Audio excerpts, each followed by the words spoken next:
kamoto, magandang araw sa inyong lahat, no? So for today's video ay tuturuan ko po kayo kung paano nga ba mag-install ng dual horn sa ating motor or kahit nasa anong klaseng motor.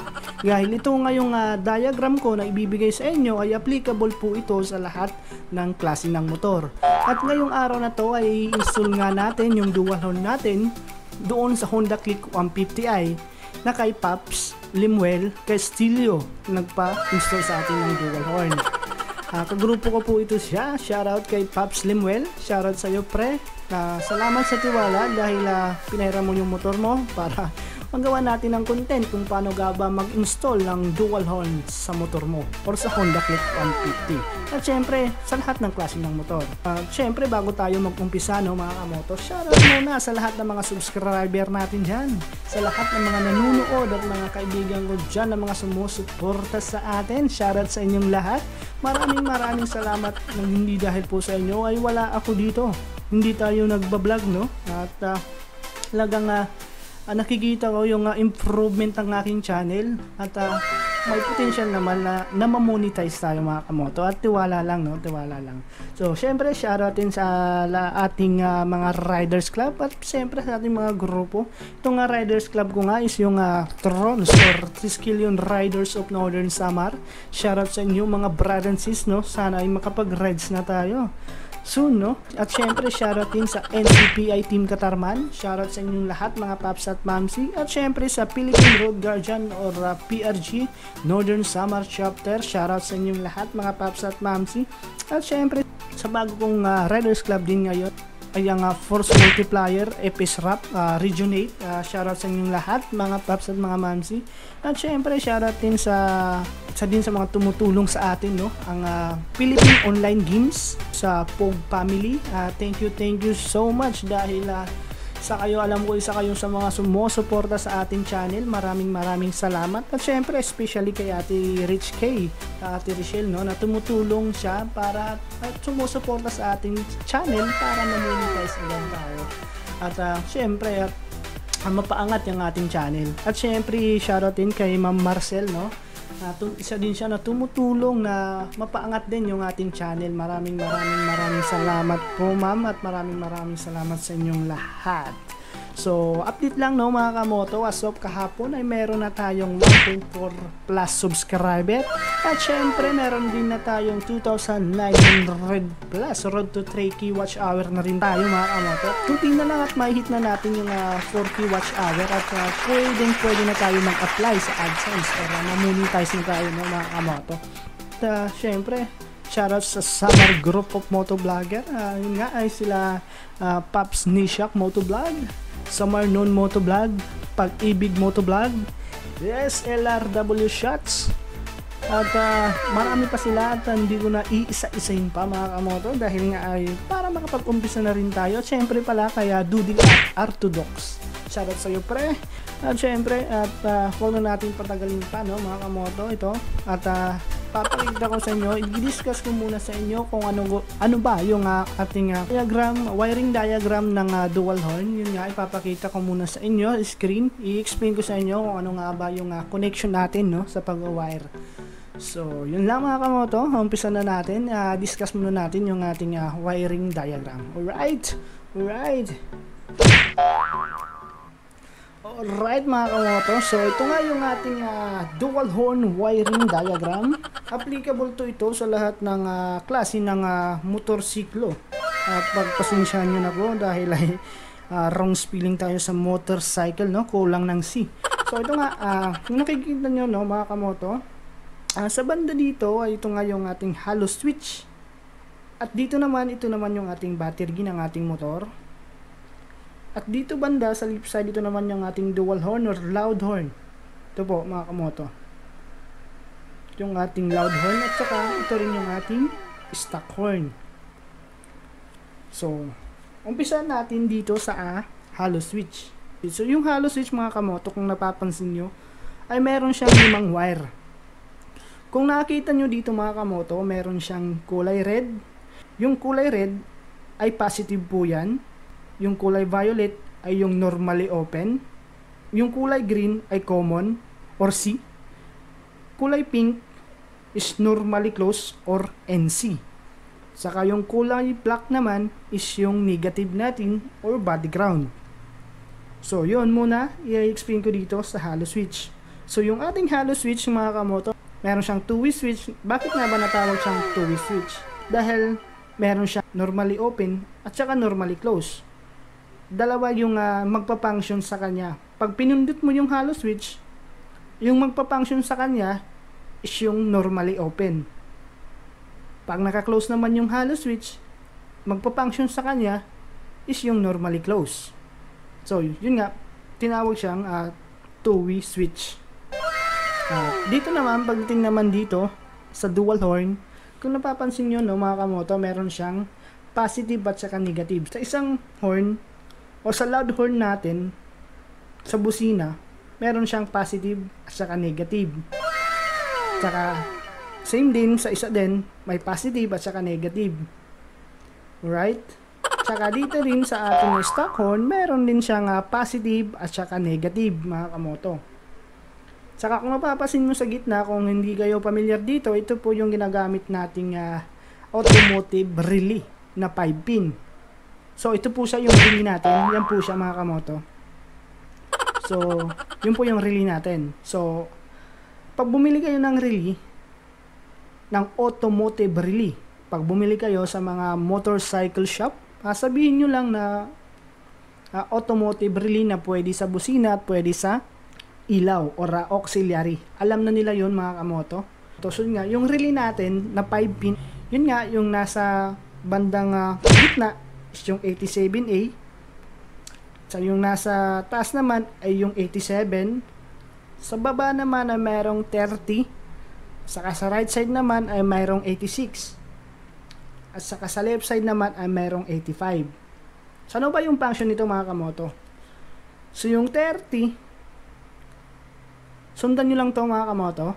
Yung 30 ay papuntang battery mga kamoto. Kung napapansin nyo, may fuse tayo dito na 15 ampere. Pwede rin maglagay kayo ng 10 ampere, depende na sa inyo. Pero ako ay nilalagay ko ay 15 ampere. Sa gitna before siya, papunta ng positive ng battery. So, 30 papuntang fuse, fuse papuntang positive ng battery. Alright. So, sa 86 naman, yung 86 ay papuntang stock wire ng ating busina. Kung saan natin hinugot yung ating stock horn. Dalawa po yan. Positive at saka negative. Pero wag kayong mag-alala mga kamoto dahil dito sa na dalawang wire mga kamoto, dito siya ilalagay sa 85 at saka 86. Dito pala mga kamoto, no, wala itong polarity or kahit na magkabaliktad, yung 86 ay ilagay mo dito nasa positive ng stock horn wire ng ating stock horn. Saka yung 85 naman ay ilagay mo dito sa negative ng stock horn wire na dating wire ng busina natin, ay walang magkakaproblema mga kamoto dahil wala siyang polarity mga kamoto. Alright? So, dito naman sa 87, papunta siya sa common ng ating halo switch or halo switch, no? Green. Papunta yung 87 papuntang green or common sa ating halo switch. Nga pala no mga kamoto, yung ibang halo switch na to ay yung common nila ay may white, violet, yung ibang halo switch ganyan yung color coding ng wire nila. Pero hindi naman kayo malilito no mga kamoto. Ang basta tandaan nyo lang itong mga sign ng halo switch. Positive, NO or normally open, C or common, NC or normally closed, at negative negative dito sa ating halo switch. Hindi kayo malilito mga kamoto. Basta sundan nyo lang ito mga kamoto. Kung may mga katanungan kayo, comment down below lang mga kamoto. So, yung 87 papuntang common ng ating halo switch. So, dito naman tayo sa ating loud horn or dual horn. So, ipagsasama nyo dito mga kamoto yung positive, yung dalawang positive ng loud horn.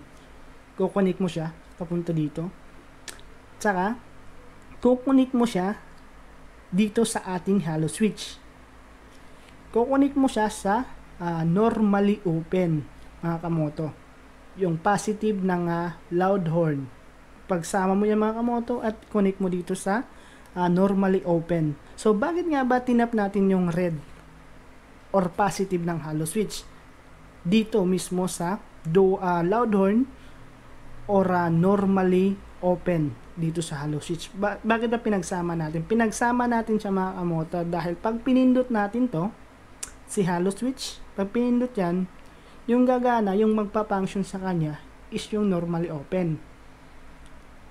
Yun yung papasok. So, ito yung gagana ngayon, yung loud horn. Pag pinindot mo sa hollow switch, pag bumusina ka, dahil nga, di ba, tinap natin yung positive, pag bumusina ka, ay yung hollow switch mo, kung napapansin nyo, mga kamoto, yung hollow switch, may light yun, may ilaw sa gilid. Pag pinindot mo yung busina, iilaw yung hollow switch, mga kamoto. Alright? Pero kung gusto nyo naman, yung hollow switch naman ay permanent siya umiilaw. Kung gusto nyo yun, yung positive ng hollow switch, dito mo itap sa kulay green. Para pag on mo sa motor mo, yung hollow switch mo ay iilaw na. Alright? Naintindihan, mga kamoto? Malinaw? So, dito naman tayo sa stock horn. So, ito yung stock horn natin. Dito nga pala, mga kamoto, diba? Yun yung connection ng positive ng ating loud horn. Tsaka dito naman, pagsasama nyo yung negative ng loud horn, pwede nyo tong recta battery dito sa negative. Pero ako, dahil nga para less wire na din, body ground na lang. Body ground na lang natin. Itong pag ganito, ground po ito, kulay black. Body ground na lang, iipit nyo sa mga bakal na may tornilyo, no, mga kamoto. Pwede na yon. Tsaka dito naman tayo sa stock horn, no, mga kamoto. Yung negative, syempre may negative siya. Body ground din, mga kamoto. At pwede din rekta sa battery. Pero dahil nga less wire na tayo, body ground na lang. So yung positive ng stock horn natin ay papunta naman siya, kung nakakita nyo, mga kamoto. Yung kulay pink ay normally close. So yun, mga kamoto, normally close, no? Malinaw. Stock horn natin is normally close natin tinap, or yung kulay pink or NC. So, yun, yung function nito, mga kamoto, pag yung hollow switch ay hindi inon, hindi siya pinindot, yung gagana is yung ating stock horn. Pag hindi ito pinindot, yung gagana ay yung stock horn. Pag pinindot naman, yung gagana yung ating loud horn. Alright? Kuwang-kuha, no, mga kamoto. Madali lang to. Madali lang. At I hope na naintindihan nyo ating wiring diagram. At hindi kayo kakaproblema kung susundin nyo itong wiring diagram, no, mga kamoto. Alright? So, yun. Yun lang, no, mga kamoto, yung ating dual hole wiring diagram sa ating motor. Especially dito sa ating i-installan ngayon na Honda Click 150i. So, pero applicable po ito sa lahat ng klase ng motor, ng mga kamoto. Kung may katanungan kayo, no, mga kamoto, comment down below lang para at mag-guide ko kayo kung may mga katanungan kayo. Alright? So, yun lang, no, mga kamoto. At uumpisa na natin mag-install mismo sa motor. At yun lang, pinaliwanag ko lang sa inyo kung ano yung ating connection or wiring diagram. So, yun, i-install na natin sa motor sa Honda Click 150i. So, alright, mga kamoto. Alright, no, mga kamoto. So, ngayon, yung una, syempre, babaklasin muna natin yung bearing nitong Honda Click 150i, no. So, ta-timelapse ko na lang, mga kamoto, yung pagbaklas ng bearing nito, no. Kasi medyo mahirap daw, pero susubukan natin. Alright.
2,000 years later.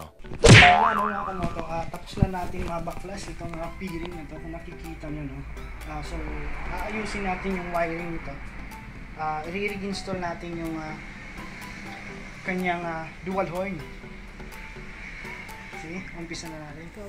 So ayan mga kamoto, ipapakita ko sa inyo yung sinasabi ko sa inyo na relay ng ating busina. So ito nga mga kamoto, kung napapansin nyo, ito yung ating Bosch relay na ginagamit. 5 pin po ito, pero kahit 4 pin okay lang naman kasi yung isa ay hindi natin gagamitin.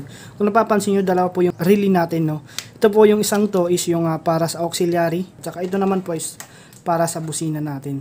So kung napapansin nyo, may wire na po siya, no, papunta sa baterya.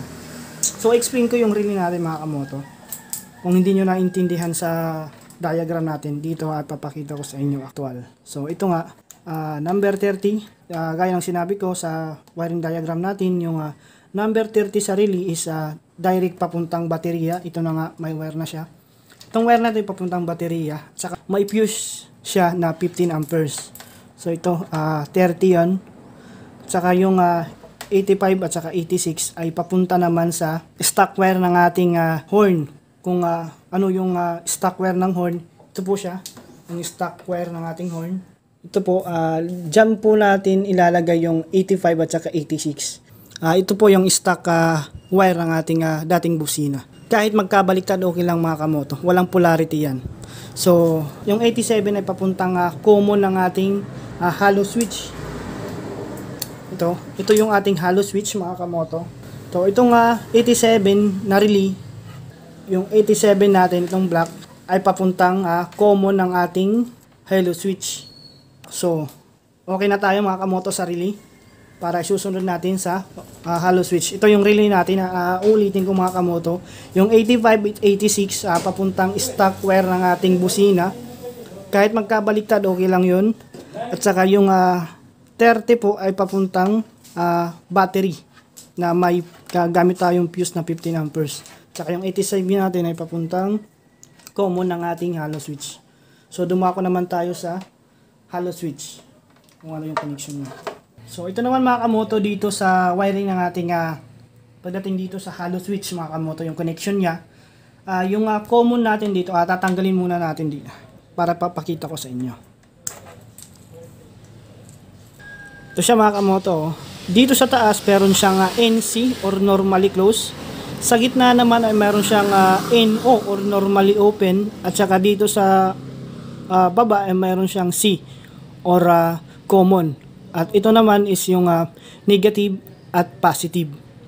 Yung trabaho nitong negative at positive ay para lang po siya umilaw dito mga kamoto.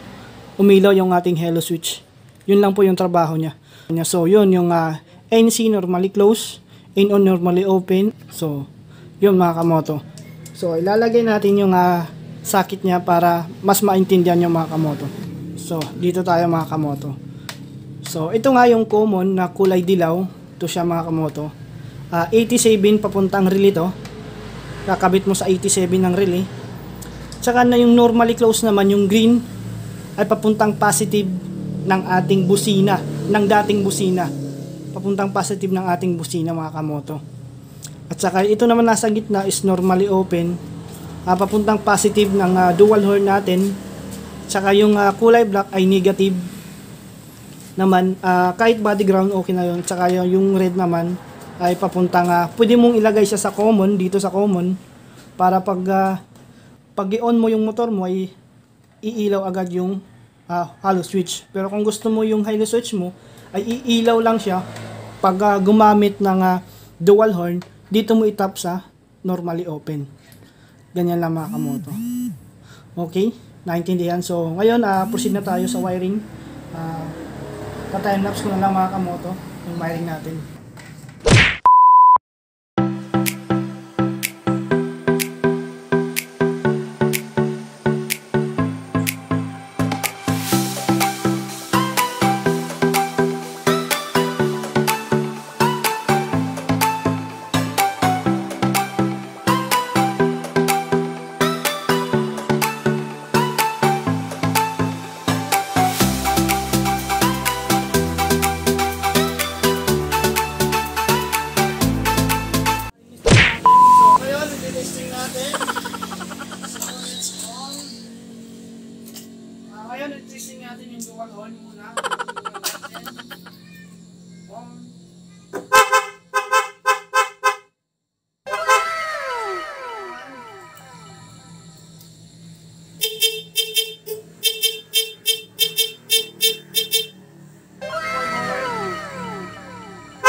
kamoto, so tapos na tayo mag-install no, ng ating dual horn sa Honda Click 150R. Yung diagram na yun mga kamoto, applicable po siya sa lahat ng motor, ay pwede po yun. At sundan nyo lang po yung diagram na ginawa ko kanina at para walang maging problema mga kamoto. So yun lang no, mga kamoto. So kung nagustuhan nyo itong video na ito, don't forget to like, share, comment sa baba kung may suggestion na mga komento kayo. At syempre kung bago ka pa lang sa aking channel, huwag kalimutan pindutin ang subscribe button at ang notification bell for more updates and for more upcoming video na i-upload natin sa YouTube. So hanggang dito na lang mga kamoto. Ride safe and peace!